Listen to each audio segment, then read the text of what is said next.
podcast, how stories shape and change our lives. Hello, everyone, and thanks for joining me back here on the podcast, and Happy New Year to you, even though it is late January. And this is my first podcast of 2026, coming back to it, trying to re-engage with it in this increasingly unstable, chaotic, and tumultuous world that we are all living in right now, and my continued attempts to try to make some sense of it, but also through a mythic lens and a mythic understanding of life. Content warning for everybody in the show. I will be using some swear words in this episode for those of you who have some more sensitive ears. Not something that I usually do, but given the subject material today, I felt it appropriate. So just fair warning for all of you. So today's episode is along that same vein, diving into an idea that has more recently captured my imagination, at probably more so than at any other point in my life, which, if you've already seen the title, you know what the subject is going to be, which is punk and the idea and ethos of punk. And it's strange to me, as I'm approaching 50 years old in my life, that this is becoming something that is feeling more visceral and experiential and enticing and intriguing to me as an idea, as opposed to, when I was a teenager, when I don't know that punk rock when I was a teenager was all that high on my radar of things that I was into. But anyway, I digress. So since then, I have developed a very healthy and robust love for punk rock music. And for as genuinely as I love and savor those particular different forms of music, genres that congregate under the moniker of punk rock, in this particular essay, I'm less interested in talking about punk as a particular style of music or any other art form, and I'm much more interested in exploring what the ethos or the spirit of punk is or could be.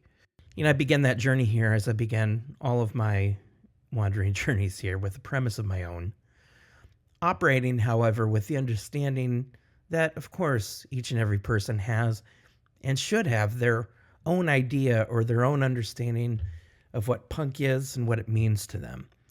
So my disclaimer here is not so much that I talk in terms of what I believe to be prescriptive in any way, shape, or form, especially because that goes against my own ethos and understanding of what I think punk is in the first place.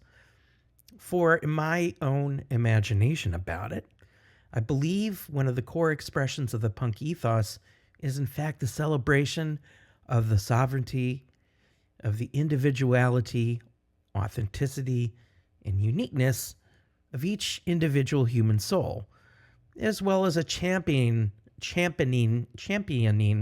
that's a difficult word to say, of its freedom to express itself as such in its own right, in its own way.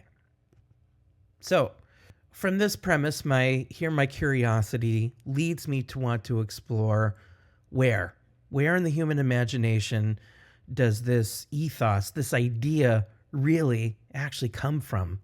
And then where do we need to go to find it? It doesn't seem to want to conform to our more normalized ideas and ideals, morals, values, and ethics that we have all collectively agreed to abide by and conform to in this current version of our own modern society and culture. Indeed, it does not appear to have any such interest in any of those things. That particular punk ethos, in other words, doesn't seem to be easily found here. And that, I think, intentionally so. In the context of our modern life, we continue to think in such terms as progress, and more specifically, progress as individual achievement, upward mobility, self-actualization, things like that. In other words, much of our collective efforts and ambitions are pointed not only outward but upward. Moving upward and forward has become our outer work collectively. And we seem to have some sense of a retained individuality in that system, and even a sense of diversity, but only to the extent that those who are in power will allow us to do so, into which we ourselves are willing collectively to agree to. The phenomenon of punk rock itself was born as an underground movement initially. And it's this metaphor of the underground. This is the one that I want to stick with and follow here in my further exploration of whatever I think the punk ethos might be, because I believe this is our first and perhaps most important clue about where punk is and where we need to go looking for it. Punk in so many ways appears to be the adverse or the reactive impulse to the progressive, systematic practices, values, and ethics of the overculture. In this way, punk was and is more of a regressive form of artistic and even philosophical expression, and again, I think intentionally so. Punk is a purposeful rebuke of the zeitgeist. Punk informs us that whatever happiness, fulfillment, achievement, or satisfaction we think we have been promised here in the upper world, little more than a convenient or comfortable illusion. It's not real. Punk says you're not going to find that happiness, that fulfillment, that satisfaction that you're looking for by simply following what everyone else is doing above ground and whatever prescriptive formulas they have for your happiness or your success. These things that we just spoke about. Punk seems to purposefully point itself in the opposite downward direction relative to all the above ground impulses, desires, ambitions, obsessions, etc. Punk wants to aim more for the profane. And let's look at that word for a second, profane, which etymologically is a word that is synonymous with the word mundane. Isn't that interesting? So that which is to be found in the ground or in the dirt or in the earth, as opposed to upward in the sky, in the heavens, and so on. So punk is again purposefully and profoundly profane. The world in which we are all currently living in is being bombarded daily by every outward and upward impulse and ambition that can be imagined, technologically curated, brought in some way into a literal material existence. Interestingly enough, artificial intelligence, which has enormous implications for every aspect of humanity, for our species, for the human psyche, both individual and collective, presents potential realities that are so overwhelming for, I think, most of us to really think about in any kind of clear, critical way. It seems to have found, unfortunately, a fertile ground to feed off of in the middle of what could arguably be called the first real worldwide geopolitical crisis that we find ourselves in right now since perhaps the Cold War. I do not believe this is coincidence.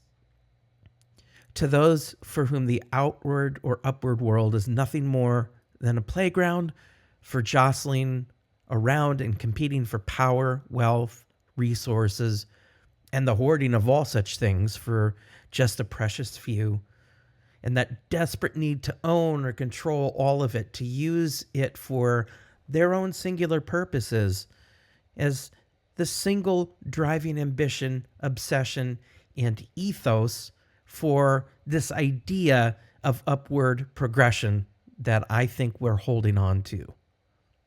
They make no distinction between the need to control all of our outward resources, our material goods, metals, ores, land, people, etc., but also our internal resources, culture, psyche, imagination, and artistic expression.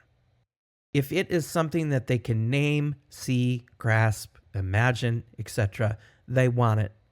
And they want most especially control over our psyche and spirit, that which finds its expression in various forms of creativity, art, music, poetry, prose, etc. For they know all too well that these are the expressions of the raw, genuine human imagination that stir the soul and inspire the heart. Control over these particular internal resources, control over the human imagination itself, they prize most of all because they know if they can control and manipulate that they can control and manipulate the narrative. They can create the world that they want that benefits them without much resistance. And if they can find a way to take it and exploit all of it for their own ends, they most certainly will. The advent of social media, of course, is at the heart of what is now being called the attention economy. Ezra Klein, in a recent podcast, remarked on how the original idea of social media, when it started to become more popular and more widely used, was kind of a new form or space for community to happen in a digital space. And I think it has served that purpose in some ways for many of us, maybe more so in the past than perhaps it does now, even though I still think we go there looking for it. But to Klein's point and observation, more often than not, instead of connecting with others, we leave these platforms instead feeling angry, confused, and certainly having been bombarded with more ads in our feed than posts we see from our friends, all designed to grab our attention quickly. So while social media may have begun, for its users at least, maybe not necessarily its original designers, as a digital space where we could find and reconnect with community, it is a space that is uniquely vulnerable to all kinds of competitors for our attention in a way that other more physical spaces for community have stayed relatively free from. It is a space that aims to directly compete with those other forms of in-person communal gathering spaces and social interaction. Sadly, many of our old familiar gathering spaces, which include things like churches, pubs, nightclubs, record stores, public markets, and grassroots art and music festivals, places that hold spaces for people to gather publicly and engage in various forms of communal ritual and celebration, these things are quickly disappearing from the modern landscape. As we watch more and more of these gathering places close up shop because, quite frankly, we're spending more and more of our time and energy online, mostly at home, sequestered from each other. We're losing places where genuine connection with each other can take place, as our attention is expertly and craftily being drawn elsewhere for the benefits of others that get to profit from our attention. Our attention is now a commodity for them to profit from. So this is what's happening above ground in the external economy, which now includes the so-called attention economy. It's driven by an ethos and a system of progress defined here as a singular fixation on growing upward and outward, growing larger and larger until it consumes all that there is to consume. So an idea of progress defined by consumerism. So this begs a question about where we can go to find the kind of human connection, community, spirit, creativity, and enjoy expressing the genuine freedoms of expression in places that are designed to hold spaces for such things. And I think the direction we need to go in to rediscover these things is obviously not upward and outward, but rather downward, underground. So I'm going to pause here for just a second and turn to this dimension of depth that I believe corresponds with the idea of going underground or underneath. Depth psychology, certainly taking its cues in many ways from old mysticisms, alchemy, and prophetic traditions, which can be found in the rich varieties of all human experience throughout our history. It's a psychology that is purposefully pointed downward, down into the depths. This is where the psyche, which is a Greek word for soul, lives and is to be found. When one is doing any form of depth work, they are exploring in a downward and inward direction, in contrast to the upward and outward directions of the overground life. James Hillman, the archetypal psychologist, who I've done a couple of episodes before prior to this, if you haven't listened to them, I'd encourage you to go back and do so.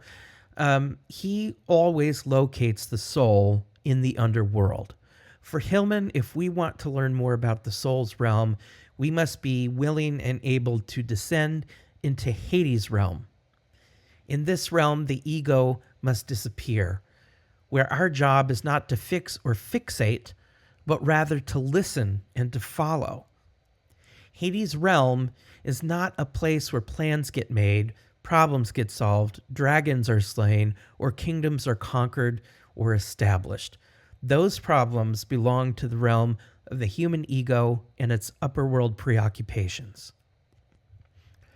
I find here an interesting parallel between depth or soul work and the spirit and the ethos of punk. Both seem to be inclined toward and indeed found in the underground. They are both purposefully pointed downward and inward in direct contrast to the upward and outward ideals, goals, and ambitions of the outer life, of the external life. They both appear to be more preoccupied with the divinity or the sanctity of soul, its individuality, its uniqueness, its authenticity, unabashed, uncompromising, unapologetic. The underworld is not swayed by our ego ideals, projects, desires, demands, alliances, fidelities, and conformities of the overworld. Whatever power, prestige, or influence or willpower to exert ourselves that one has cultivated in the upper world are just of no consequence to the underworld in any way, shape, or form. That is punk. Our world desperately needs a healthy underground punk movement, perhaps now more than possibly ever before. When the upper world as we are living it today seems to be delving headlong into a world governed largely by artificial intelligence, the attention economy, the erosion of individual autonomy and civil rights, totalitarianism and autocracy, the ethos and the spirit of punk coming up to meet us from the underground and the underworld indeed are important, and they call to us, and that is where they call to us, from the underneath. We can only hear that call, however, to the extent that we are willing to detach ourselves long enough from the swirling chaos of the upper world to be able to listen quietly to the rhythm of our own souls, which means first to feel the distance in the loss that have been created between our awake personas, ourselves in the waking world, and the unique cries of our own souls that have become just easier and easier for us to ignore and to suppress in different ways. We might be feeling a generalized heartache and we don't know where it's coming from. And we're carrying it around and we can't quite put our finger on it. This might be a symptom of our loss of connection with soul.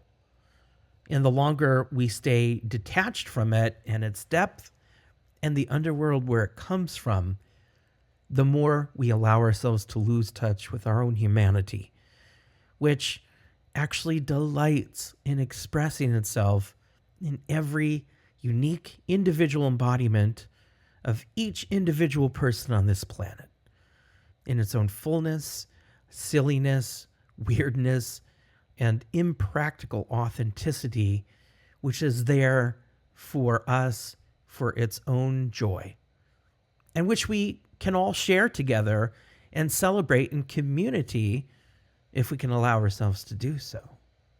So we've established that punk, it's not an expression of the overground, even if it occasionally finds spaces in the above ground world to be expressed, celebrated, and even rewarded with some material success.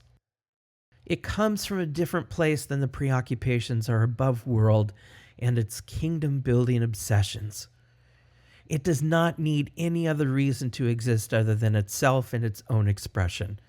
It does not need a record contract, a publisher, fame, notoriety, or any kind of cultural stamp of approval in order for its ability to validate the sanctity of its own existence and its own expression.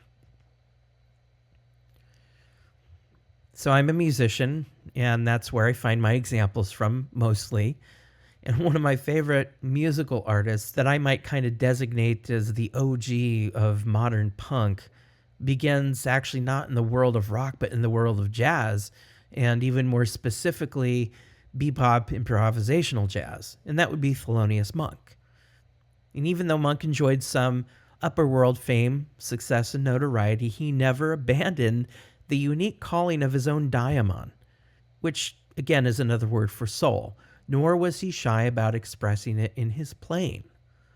He was odd. He often looked as if he wasn't completely there. That is, operating in what we have all collectively agreed to as the real world. His brain often seemed to be off somewhere else in some other different dimension or plane of existence. If he wanted to play any particular note, whether it fit in the chord progression or not, that occurred to him in any of his original performances or even compositions, whether he was live or in the recording studio, it didn't really matter. He did not hesitate to do so. If he decided mid-solo that he had too much energy going on in his body, he needed to get up and move around and dance in a circle next to his piano while the rest of the band played on, which he often did. He just went ahead and did it. It's safe to say that he did not give a fuck about what anyone else expected him to do or what they thought about what he was doing. He expressed whatever was in his soul spontaneously and unapologetically. Monk was one of our earlier cultural prophets of the underworld with its weird, inconsistent, and compelling, beautiful poetry and imagery. Punk is about not giving a fuck about pretending to be someone that you're not, which we all know is far easier to say than do for a variety of different reasons. And we shouldn't oversimplify or minimize just how difficult that task is for any of us who even care to want to learn how to do it and grow more fully into our authentic selves. Rather, we can and probably ought to embrace these difficulties of becoming more our authentic selves, embracing those difficulties and those learning curves as part and parcel to the individuation process itself.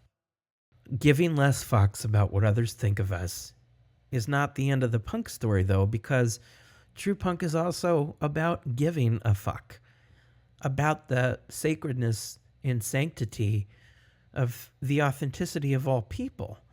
Another thing that's incredibly difficult for all of us to do and should not be minimized in process either. And it stands in solidarity against those who would choose to minimize, dehumanize, or even try to attempt to eliminate from the human species altogether those that do not conform to their own biases, prejudices, or exclusionary criteria for who gets to be a human and who does not. And, the so-called punk rock movements that are all about not giving a fuck in a way that stands more in solidarity with hatred of others, championing things like white supremacy, for instance. That shit in my mind fails the test miserably for qualifying as genuinely punk. Coming back to this individuality of soul, I want to make a differentiation between the idea of that and our cultural ethos of rugged individualism, which is an upper world kind of thing. These two things are not the same.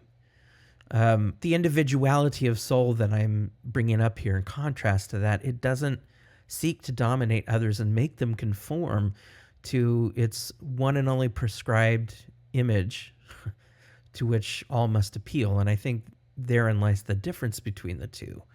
Nor does it look to exclude in relationship and community others who would dare express the raw authenticity of their own souls. See, the soul does not care for our upper world particularities, prejudices, and biases, nor is it inclined to. And while we all must live in upper world life, and therefore we must all negotiate the natural internal conflicts we are prone to feel between the calling of our souls and the rigorous demands of daily life, our continued ability to make more space for soul in our lives is important. And it's not only for our own benefit, but for the benefit of others and for the benefit of the world itself. When the world is finding faster and more oppressive ways of exploiting, commodifying, and robbing us of our own connection to soul, we need to remember where we need to go to reconnect with it. And we go underneath, underground. Instead of continuing our heroic ego quests to grow upward and outward, we instead learn to readjust our trajectory downward and inward. There's where we find the uniqueness and the sanctity of our own individual souls again. It's there also that we can find each other authentically and relearn the art of authentic community once again. My apologies for using that word too many times, probably authentic, which nevertheless, though, includes a safe space for us to celebrate and to play. We can dance, we can sing, we can make love, we can practice the art of depravity together, and we can love each other for who and what we are, apart from who and what we keep trying to be and achieve in the upper world, which most of the time is based on someone else's or something else's expectation of us. While we're all remarkably at the mercy of those who have the power and the influence to reshape our outward world and are taking more and more and more of those resources every day. And while this indeed does pose a very serious threat to all of us, just in our abilities to simply survive everyday life with access to enough resources to do so, we still need to remember somehow what cannot be stolen from us in any way, even if everything else that we need to live and survive has been taken away from us.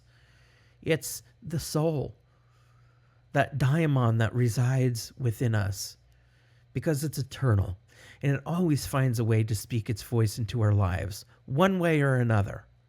It belongs to us and we to it. It does not care what else we have tried to set our own hearts and minds to in the upper world. It has its own calling on our lives that begs us to listen to it. And it does not give a fuck what anyone else has to say about it or thinks about it. So yeah, we say, fuck that, to those who would try to own or dominate or subjugate our very souls.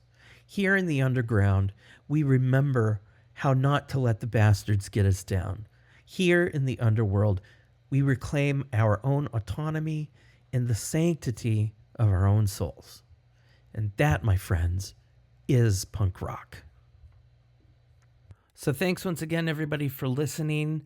I look forward to you joining me next time.